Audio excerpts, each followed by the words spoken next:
It's time for another edition of Around the Nest 2.0, where we talk all things Blue Jays minor leagues with a sprinkling of the big leaguers as well, and a very celebratory edition this afternoon on a Friday, July 30th, a momentous day in Toronto Blue Jays history. But we're going to get to all of that and more as I welcome my co-hosts Pat, Tyler, and Andrew, and of course our producer Leo, in a special place today as Leo Mui gets to go to the Rogers Center for a part of the opening day festivities north of the border. So Leo, certainly best of luck to you and looking forward to your report next week. But gentlemen, happy Friday. The trade deadline is upon us. All sorts of moves going on throughout the system and in the big leagues as well. And with that in mind, let's go right to Double-A New Hampshire and bring in none other than Tyler Murray, the lieutenant himself, coming to us live from Old Orchard Beach, Maine, near Portland, where the Fisher Cats are taking on the Sea Dogs at Hadlock Field this week. LT, happy Nest. Good to have you back. What's the latest with the Fisher Cats, and how is life in the Forest City this week? You know, I was a little worried we wouldn't have much to talk about because 2 of the 3 days this week we've had rainouts in Portland. And I think half of the games between the Sea Dogs and Fisher Cats have been affected by rain this year. But now we've got plenty to discuss because what I keep thinking about with this big trade, Jose Berrios to the Blue Jays for 2 of the team's top prospects, Austin Martin, number 1 offensively in the system, Simeon Richardson is number 2 behind only Nate Pearson pitching. Maybe not on the same level, but think about 2018, Zick. If we're talking about this level of prospects being dealt, it's Bo, Vlad, and not quite Cavan at that point, but that's the kind of magnitude we're talking about for a deep system, some very top guys. So it's hard to imagine any 2 prospects being packaged together that could match an offer that the Blue Jays put together. So it's an exciting time for the big league club. I know the guys for the Fisher Cats are hurting a bit because they loved Austin Martin and Simeon Richardson. I mean, you always hear about high character guys, but in my brief interactions with them, just absolute pros. You would never know that Simeon's only 20 and Austin Martin's having his first professional season. Those guys are terrific. So we'll miss them on the diamond and the clubhouse as well. And I'm glad you touched on that because I wanted to ask you what this move means for the Fisher Cats. Obviously, it's been a little bit of better baseball for the Fisher Kitties over the last 6 weeks or so. After a disappointing start, we all talked about how they were ranked as one of the most prospect-laden rosters in all of minor league baseball. Scuffling start. Lots of problems with the bullpen, but things have seemed to kind of righted themselves. Been some great come from behind wins, some dominant victories as well. So now that Austin and Simeon no longer are part of the fun in downtown Manchester, who's going to slot in to take over some of those roles? We knew Austin Martin, he could play all over the field. And although Simeon might have had some struggles in his most recent starts, but of course playing for the Olympic team as well, so taking some of his focus to the national or international game, who's going to be able to step up, in your estimation, to fill the void left behind by those 2 guys after the trade? Well, look, there are 2 teams in this league who are far and away record-wise 1 and 2, and that's Somerset, the Yankees, and Portland, the Red Sox affiliate. But would the Fisher Cats have won the championship if they'd kept Woods Richardson and Austin Martin? Probably yes, I would say. But that's just me being optimistic. So I would say, talking to Cesar Martin, the manager, earlier today, the silver lining is the shortstop and center field positions are now very much more open because Austin Martin had to play both. And of course, as your top offensive prospect, you want to give him chances in both spots. So Jordan Groshan's now, who's had a really good July, it feels like he's going to have the everyday shortstop position, not being pushed over to third as much.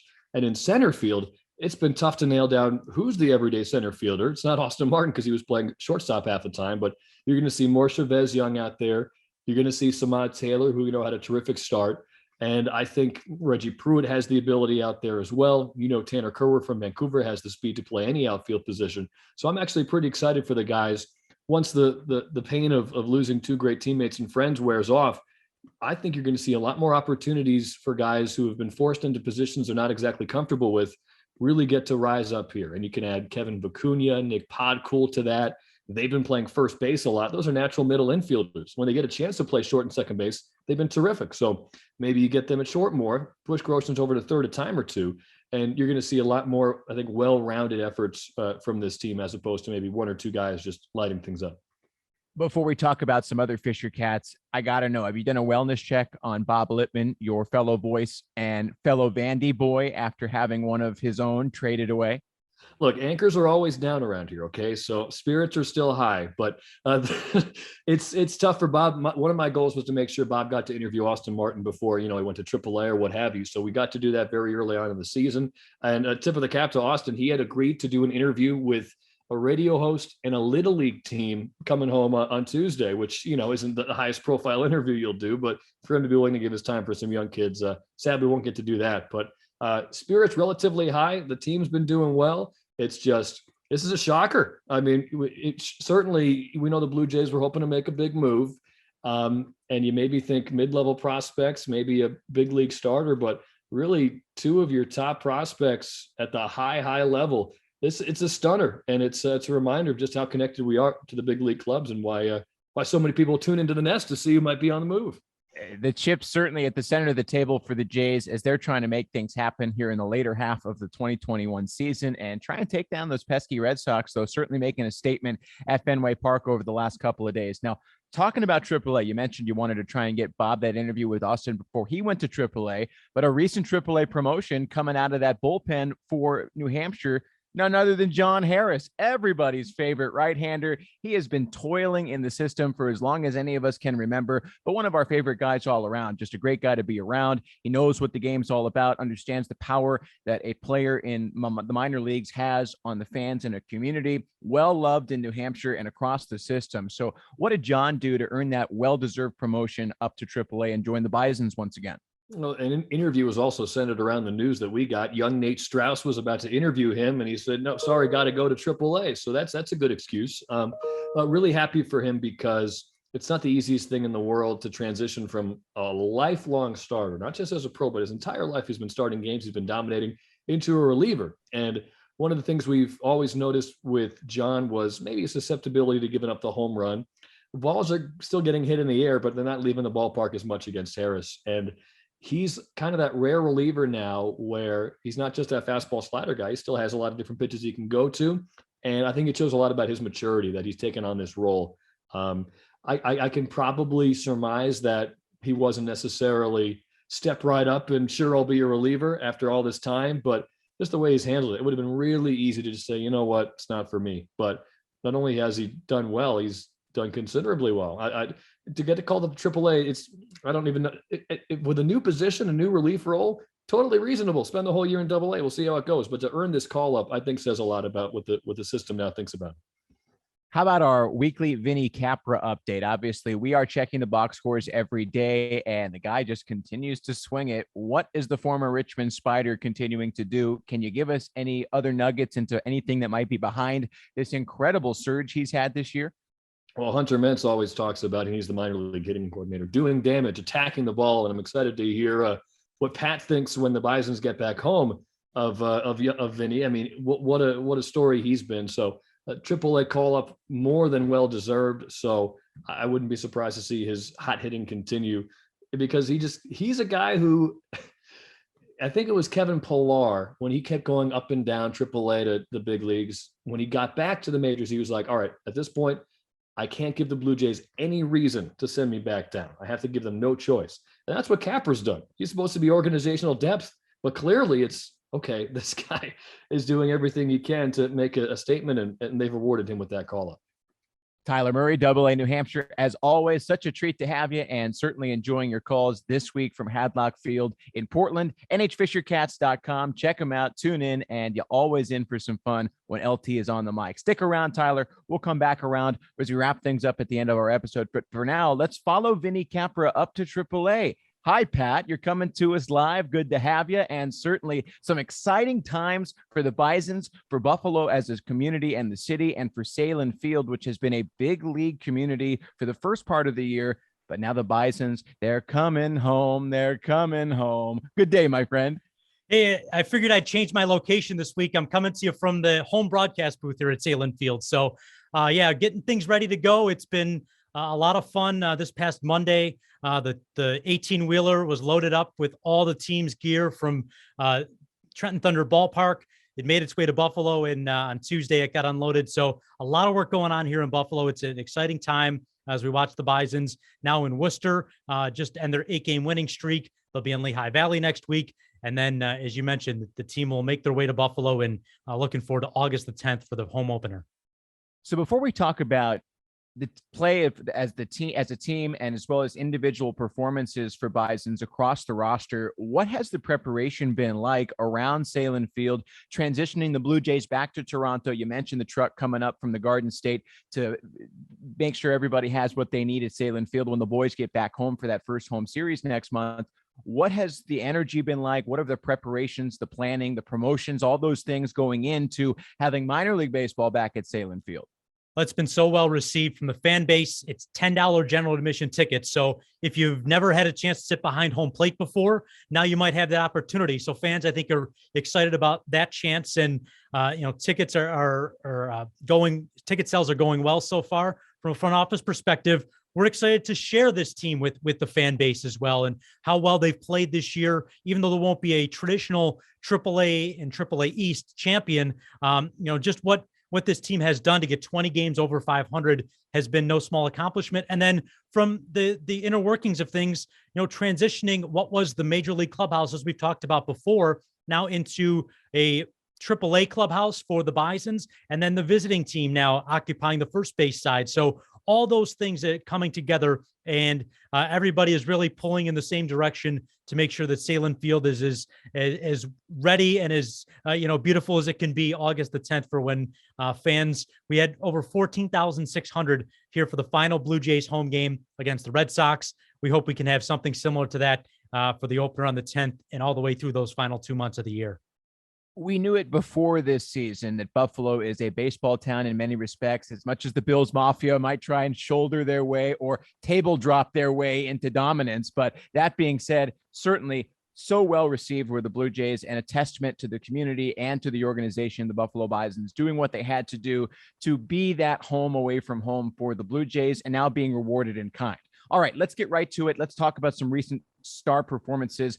And let's lead off with the guy who has been at the top of mind in AAA all season long, Kevin Smith. Seems like he is knocking on the door, and now it's just a matter of where on that roster in the big leagues could he fit in. He's just under 300 with the batting average last time I checked, continues to rack up extra base hits, playing all over the field. Tell us about the pride of East Greenbush, New York. Yeah, another 10-plus game hitting streak for Kevin Smith. He's now up to 15 or 16 games with a hit. Yesterday went 4 for 6 in the doubleheader against Worcester to push his batting average actually up to 302, the highest it's been all season. And he was never above 300, even at the start of the season, because of a slow start this year. So for Smith, he's just continued to go about his business. And there have been times where Casey Kendall has needed him in left field. So he's played a couple of games in the left to show some versatility. So, that was one of the big questions. We're past 4:00 now here on Friday afternoon. So the trade deadline has passed. And as far as I know, Kevin Smith is still on the Bisons roster. Was one late trade, but there are players to be named later. So for Kevin Smith, he has been able to put all that aside of whether or not he'd still be a part of this organization with the logjam there seems to be, and for good reason, with the left side of the infield in Toronto right now. But he's done everything that's been asked. He plays exceptional defense. And the sense that I get is, yeah, he might have had a down 2019, but that's not the player that Kevin Smith is. The player we're seeing here in 2021 is the player that the Blue Jays drafted and he had the expectations for. And one bad year doesn't ruin a prospect for good. He's back to playing at the level and performing at the level that the Blue Jays expected when they drafted him. And if anything, that down 2019 is a testament to his mental toughness and fortitude, because a lot of guys who might have a little bit more fragile of a mental state or sense of self might have given up, or might have said, well, you know what, maybe I can't hack it at this level. Maybe it's time for me to hang it up, or they'd be pressing in a different way. So certainly a testament to his ability to get back to those swinging ways and be the guy that he is this year. And speaking of a guy that was this year, but now is no longer in the system, Riley Adams, recently traded to the Nationals for big leaguer Brad Hand. That is certainly a major credit to Riley's talent. Obviously, lots of catching depth in the system and in the big league. So it made sense for the Blue Jays to move the San Diego native. But what are the Nationals getting in Riley Adams from your estimation? I think they're getting an athletic player, somebody who is still refining his craft behind the plate, but has gained the respect of the pitching staff. And he did it pretty quickly with the Bisons this year. And that's one of the reasons why he was a call up. Of course, injuries happen and, your name on the pecking order eventually gets called, but to stay on the 40-man roster after being sent down and with Alejandro Kirk in front of him at certain points as well, I think they're getting just somebody who's very athletic. And that's what we're expecting to see, with other players coming up. And you mentioned, the pitching side of things, John Harris now coming out of the bullpen for the Blue Jays AAA affiliate. We're starting to see some of that turnover that we really didn't see in terms of 2020 because there was no season. Riley Adams no longer a part of the organization because of the depth at catcher. Someone like TJ Zoik, who has had a little bit of big league success and this year is kind of going back and forth a little bit now in the Cardinals organization. So I think that's something you're going to see kind of settle out over the next couple of months going into the offseason of the players. And now that there's other draft picks in the organization, how do some of them now figure into the plans going forward? And for Riley, it's just a matter, I think he's going to step into a good opportunity in the Nationals organization to probably be in the big leagues very soon. What about a guy who just recently made it to the major leagues, Kirby Snead? I think he's a fan favorite and a front office favorite, certainly an unassuming guy, but someone who can go out there, get outs, make his pitches and execute, getting that first major league strikeout, I believe just yesterday, if not 2 days ago, and probably some of the best hair in all of professional baseball. So what did Kirby do so well with Buffalo to earn that much deserved call up? And for me, classifying him in the same vein as Taylor Saucedo recently brought up from AAA Buffalo as well. I think it's very similar for both of them. And they've continued to pick up where they left off in 2019. For Snead, he ended up going to the All-Star game, the AAA All-Star game. And he was just one of those pitchers that was always relied upon, no matter if it was a spot start because the Bisons needed a couple innings at the start of the game because they didn't have enough starting pitchers. Kirby Snead and Taylor Saucedo would go out and fill that role. If you needed somebody to throw a lot of pitches and need a couple innings, they'd go out and do that.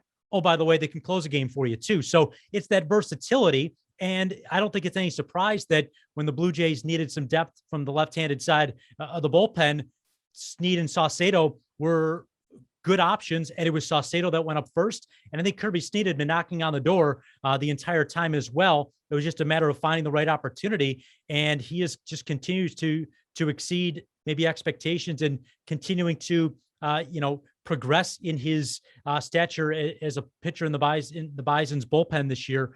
And somebody, like I said, doesn't matter the situation, he's going to take the ball for you, and he wants the baseball. And I think that's something that we're seeing a lot out of the Blue Jays pitching organizationally is guys want the ball. They want to be called upon. They want the responsibility. And sometimes it's easy to see the guys that don't necessarily want to fill that role. But for the Blue Jays organization, they have a lot of pitchers who do want to do that. Before I wrap things up with you, Pat, with a personal question, and I promise it's not going to be gotcha journalism here on Around the Nest. I'm a homer, so I'm making sure I'm putting it up on the tee for you. Who's next out of that roster for Buffalo to get the call? We talked about Kevin Smith, but a guy like Brian Baker comes to mind, though, with that recent flux of arms going up to the big leagues. Not sure where Brian might fit in the big league bullpen just yet, but for you, who might be one or two, maybe even three guys who will get that call in the near future if you were the GM of the Blue Jays? I think any conversation has to start with John Axford. He has come in, and quite honestly, I didn't know what to expect from the veteran, having not pitched professionally in affiliated baseball in a couple of years, pitched for Team Canada trying to qualify for the Olympics this year, and just not sure what to expect. But he has come out and just thrown absolute, as hard as we've seen a pitcher throw. And he's been as good as you could expect, better than maybe you would have thought for a guy who hadn't pitched an affiliated ball in a couple of years. And with his experience, that's something that you just can't teach. And you go down the stretch this year, if you need a guy out of the bullpen who can throw really hard and has playoff experience, long-term major league experience, I think John Axford is definitely in line. That just the biggest impediment for him right now is getting on that 40-man roster that is just so hard to crack. So for him, once there's an opening, I think he's easily the next guy up. And you're right, Brian Baker has another pitcher. We talk about continuing to progress. He has not missed a beat from 2019 and has solidified himself as the closer on this Bison's team. We'll finish with this. As you mentioned at the top of our chat, the Bisons obviously coming back home, and the trickle effect means that you are going to be back on the mic calling the play-by-play for Buffalo baseball for the first time since 2019, if my memory serves. So just can you tell us a little bit, Pat, about what that means to you and what you've been feeling over this last week or so? Because look, all of us, even AT down there in Lower Dunedin, knows what it's like to be a part of the team, to see the guys day in, day out. And although Andrew's not on the call, he might as well be. And you know what? We need to call the DJs, maybe get Andrew on a broadcast once or twice. We'll find a way to get him some equipment. But for you, Pat, what does this mean to be able to get back on the mic and to be able to share your passion and love, not just for the game of baseball, but for the Bisons franchise, for the city of Buffalo, and for the Blue Jays organization? Just, can you open up your heart a little bit? Yeah, I mean, for me, it's just more a sense of going back to normal. And we've talked about it a lot, whether it's fans at the ballpark or, just the Bisons coming back, that normalcy that we've missed for the last 16 or 18 months, or at least I know I have missed for the last 16 or 18 months. But to watch the Bisons play in Trenton, Greg Caserta and Dave Schofield, Dave Popkin, they did it, great, outstanding. Like, I don't have, an adjective or, high enough for the job they did this year in Trenton. But now that the Bisons are coming back, I'm just lucky and thankful that Duke McGuire and I will have a chance to be on the broadcast again and to share it with my partner, Duke, who's been, he is a Buffalo Baseball Hall of Famer and someone who's been around the team for more than 30 years, going on over 40 years. It's great to have him back with us as well. And just to see a lot of the faces of people that I haven't seen since 2019 is as much a part of it, whether it's Kevin Lester, who's our official scorer, another Buffalo Baseball Hall of Famer, all those people. It's just going to be great to share that with them. And then, hopefully fans are able we're able to share our excitement and love of the game in Bison baseball with them over the final 46. So that's kind of where my head's at, and just looking forward to what is 10 days from now, as we record this, to be back on the mic will be extra special. And where can we find those broadcasts along the way once we get you and Duke back on the airwaves? Yeah, we'll be at milb.tv. Just like folks, if you've been following along with the broadcast this season, you'll still be able to catch us there. And we're working out the final details, hoping to be, you'll be able to hear us at bison.com as well. We'll share all the details as soon as they're available. Just working out the final fine print. And then hopefully next weekend around the nest, we'll have more to share. Oh, you mean to tell me baseball is a business? Especially minor league baseball. Pat, as always, terrific, always chatting with you, getting life in Buffalo and around the Bisons franchise. Thank you as always, and looking forward to hearing you on the radio 10 days from now. And we'll be keeping an eye on the 20 games over 500 Buffalo Bisons. What a season in AAA. And with that, let's go down to Lower Dunedin. Andrew Thriffiley, good day, my friend. Are you coming to us from Bradenton and the Marauders there? Yeah, all the way from Lecom Park today. Great to be here. Got some digs in the visiting radio booth right now. So different place every week. You know how it goes. I mean, it is the traveling minstrel show that is a one-man act AT down there. Let's get right to it. You know who I'm going to lead off with. I've got my watch on, and I'm saying, when is Orelvis Martinez coming to Vancouver? Let me say this first. I would be remiss if I did not wish my colleagues over in Toronto today the best of luck. They've been on a very long journey. It's been a year and a half of just moving and doing things that they probably didn't imagine that they'd have to do. So I know that they're all very excited to be home and have this day. So great for them. For O, it's been a slow week in O's standards. I mean, he's still a great guy.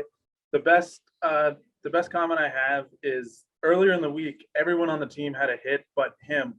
And we were going into the last inning, and something that the whole team hasn't done all season was get a hit in the same game. And O could have easily have tried to work an at-bat where he was just swinging at anything to get a hit, and he just took the professional approach. They didn't throw him anything, which a lot of people have done these days, and just let him take a walk. And so I think you're seeing that professional development of being willing to just take the at-bats that he's being given, and then he hits a home run last night. So again, maturing, and who knows how long he's going to be here, but I'm certainly enjoying it. After these trades, maybe it'll accelerate the process, but who knows?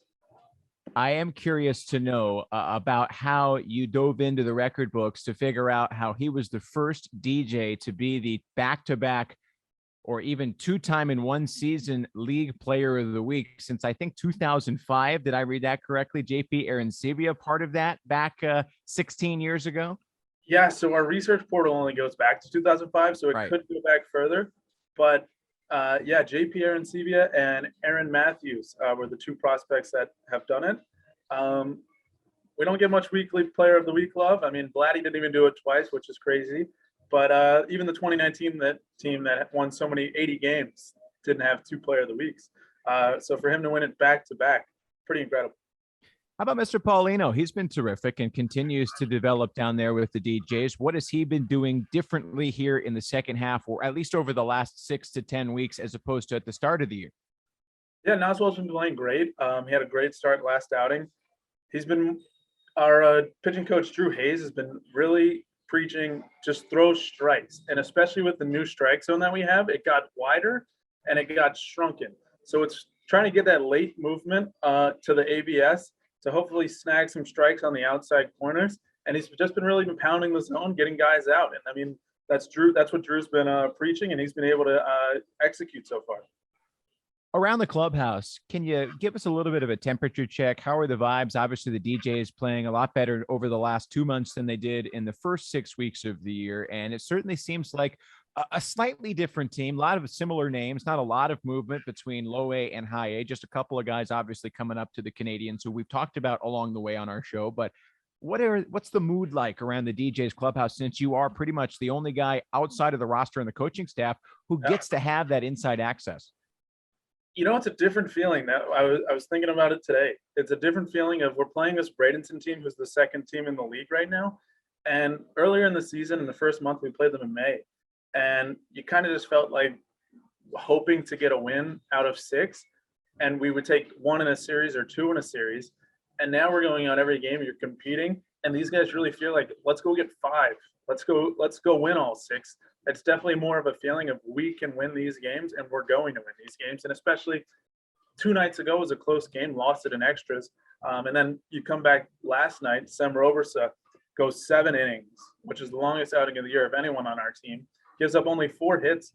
According to him, the one run that he gave up, the home run, the ball was not even anywhere near the strike zone. So just a tip of the hat to Hudson Head for hitting one out with a ball not in the strike zone. And then he just pitched very well. So everyone's just confident right now, and you can really feel it around everybody.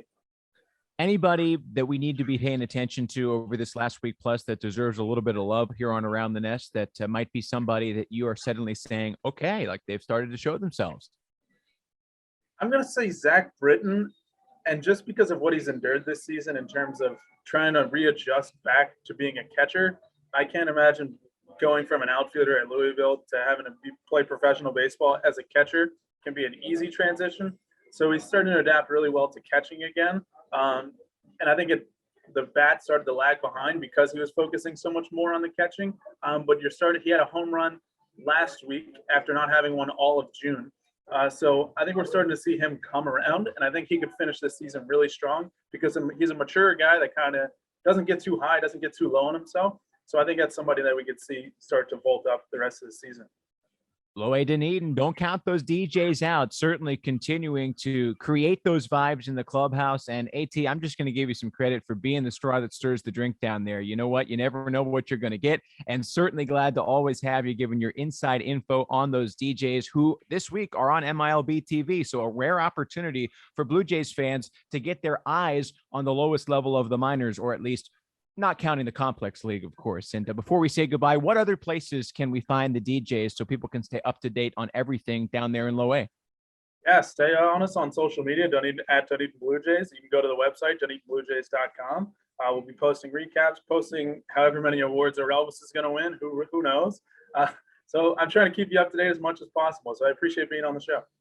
Thanks, AT. As always, stick around as we wrap up our level updates. Going to get everybody's thoughts on what they're most looking forward to for the rest of the season. But for now, I will pass the baton to Tyler Murray so he can grill me about the Vancouver Canadians, because let's be honest, our listeners have had enough of me going on and on in monologue style. So LT, what do we got for the Canadians at the top of your mind? Well, if the propane tanks around, the charcoal's ready, the grill is underway. It sounds like I keep going back to the ups and downs of this season for the Canadians. And I wonder how much of it has to do with playing so many of the same teams in that small league, or maybe just a midseason grind they're hitting. But I really want to find out about, was it a 7-0 deficit that they overcame? That's something the Fisher Cats have never overcome, a 6-run deficit in their history since 2004. Tell us about that great comeback. Yeah, it was a special night 2 nights ago. That was Wednesday. And I have to set it up by saying on Tuesday, the Seas leading 5-1 after the first 5. And then the bullpen imploded late in that series opener at Avista Stadium here in Spokane, taking on the Rockies affiliate. 7 walks over 16 batters faced between the 6th and the 7th to give up a total of 7 runs to eventually lose 8-6. So for me, in a season that has had a number of disappointing losses, that one was the biggest gut punch. So for the guys who stayed in the dugout after they lost that game on Tuesday night, I had never seen them do that. Almost the whole team still in the dugout, having that team meeting. They had their first all-player meeting last week as they tried to figure things out against Everett. So perhaps some of the guys trying to light that fire. And so they came out on Wednesday, and CJ Van Eyck, he got roughed up in that first inning, giving up 7 runs, but only 4 of them were earned. And it was a 7-0 deficit early, but the boys certainly did not give up. They got 2 runs in the second and continued the comeback from there. Donnie Murphy, the skipper, credit to him for leaving Van Eyck in the game. CJ went on to work 4 2/3 and only allowed 1 hit and 1 walk from the 2nd through the 5th when he was removed. And that kept the game close. That allowed the offense to chip away, to come back. Will Robertson very much at the center of that comeback. He had his career day with 10 total bases, 3 doubles, a home run that tied the game at 9 after the Seas fell behind 9-7 after they tied it at 7 earlier in the game.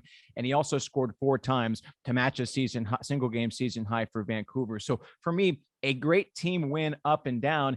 And certainly a guy we have not talked a lot about on Around the Nest, Justin Maese, who got the win in relief, pitched 2.1 innings over the last couple of frames that night and was able to strand the winning run at third base with 1 out in the 10th. So certainly a testament to a guy who has struggled with injuries, was out of action for over 1,500 days at one point. This year's his first full season healthy. And according to the skipper, he has big league stuff right now. So Justin just trying to find that consistency, but credit to him for shutting down Spokane late in that game. So certainly a fun one to watch, coming all the way back from being down 7-0. Yet at the same time, yesterday, 7 runs in the 3rd inning for Vancouver to erase a 4-0 deficit after Adam Kloffenstein got roughed up a little bit in the early goings in yesterday's contest. Well, unfortunately, that lead slipped away, and the Seas lost their first walk-off game in last night's 10-9 defeat at Avista Stadium. So you win some, you lose some, as the cliche goes. But interestingly enough, if you score 7 runs in an inning,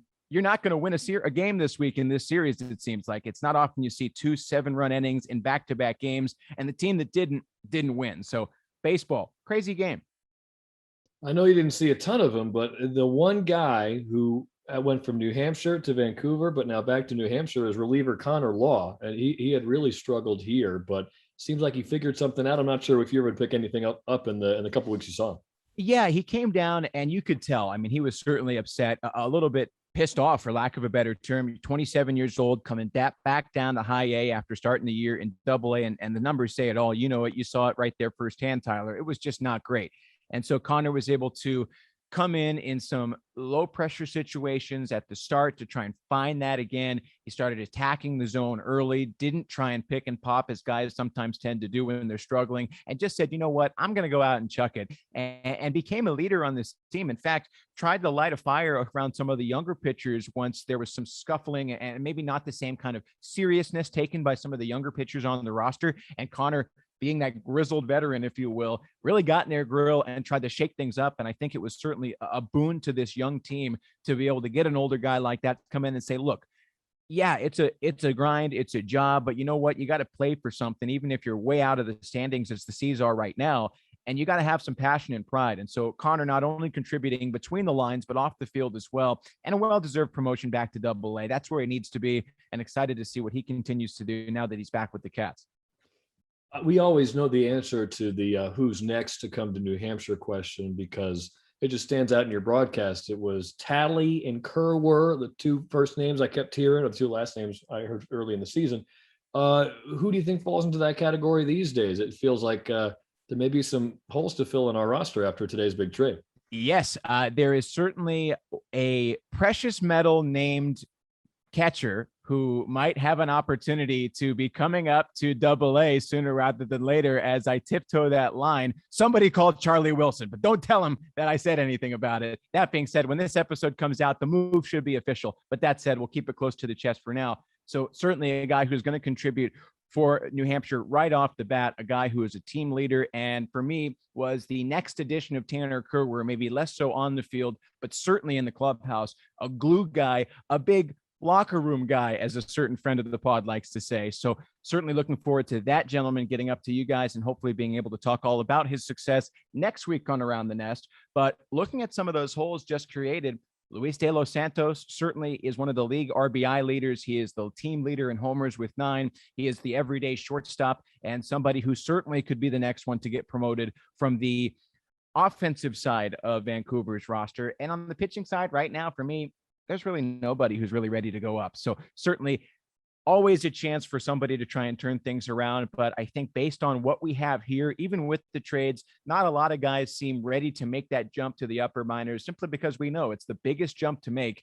And you never know. There's still 45 games left to play. So a chance for guys to try and figure it out and earn that late season promotion. But for now, I would say Luis de los Santos probably at the top of the list of guys who might be able to get that promotion. And look, if Will Robertson wasn't on the shelf for 2 months with the fractured wrist, he has 9 hits and 15 ABs this week through just 3 games. So certainly a guy who, when healthy, he has proven he is electric in the order. And I'm looking forward to him getting that chance in the upper minors next year, likely on the opening day roster for New Hampshire.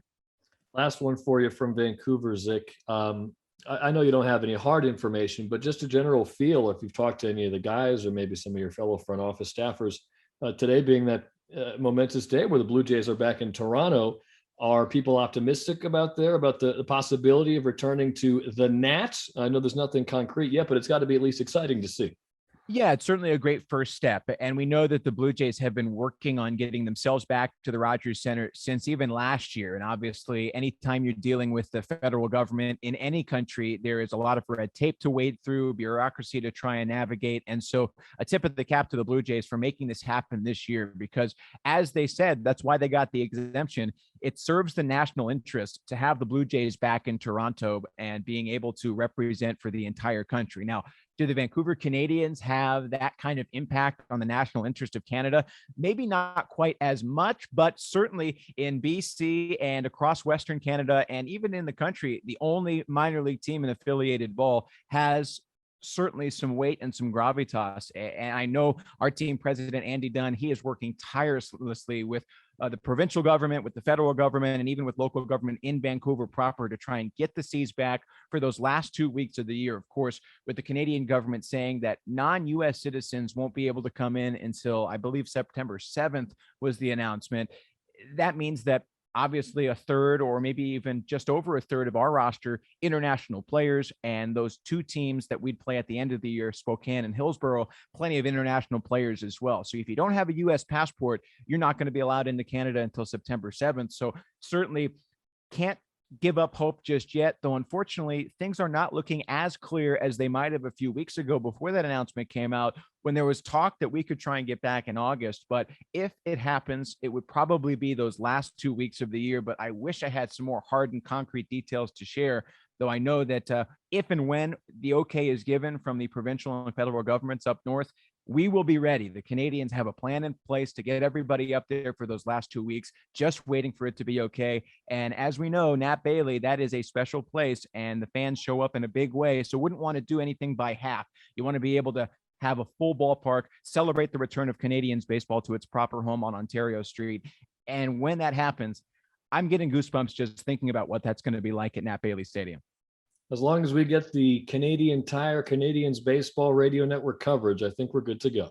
Might be my biggest mouthful in 7 seasons of minor league baseball broadcasting, but whatever it takes to get us on the air, I am here for it, and I will shill for it. As we said earlier, money talks, and so do we. Now, Tyler, thanks as always for handling the hosting duties to talk about Vancouver, and we'll keep it with you as we wrap things up on this edition of Around the Nest. Looking ahead, we are at the last day of July, technically tomorrow, and then starting August on Monday with the day off. But for the next 6 weeks, we have a fun sprint to the end of the year. We've got teams in the mix for playoff contention, some teams not so much. And for you, what are you looking forward to over these next 6 weeks of Fisher Cats baseball? Well, I've spent this entire episode paranoid about what my hands have been doing and what Leo's going to screen grab for the preview post. So that's a bit of a concern. It does happen. We're looking, like we mentioned earlier, looking forward to seeing who can fill that shortstop and center field role. How much is Jordan Groshan going to continue to improve? Early in the season, there were injuries for Groshan. He looked stiff a little bit at times defensively, but he's really coming to his own to the point where we were split on our broadcast team text thread talking today, Martin versus Groshan's. I won't say who picked who, but it was not a consensus like it seems to be in the prospect rankings. Who thinks Martin or Groshan's are better? So I was a little surprised about that, but that's encouraging to see that Groshan's might be easily sliding into that top offensive prospect ranking going forward. AT, how about you? Looking ahead to the last 6 weeks of the year, what is there to be excited about for Dunedin? I think one thing to look forward to is to see if any of these 2021 draft picks that we have that maybe played in college already and want to take that first foray into professional baseball, maybe it's with the DJs. So I think that's something to look forward to over the next couple weeks.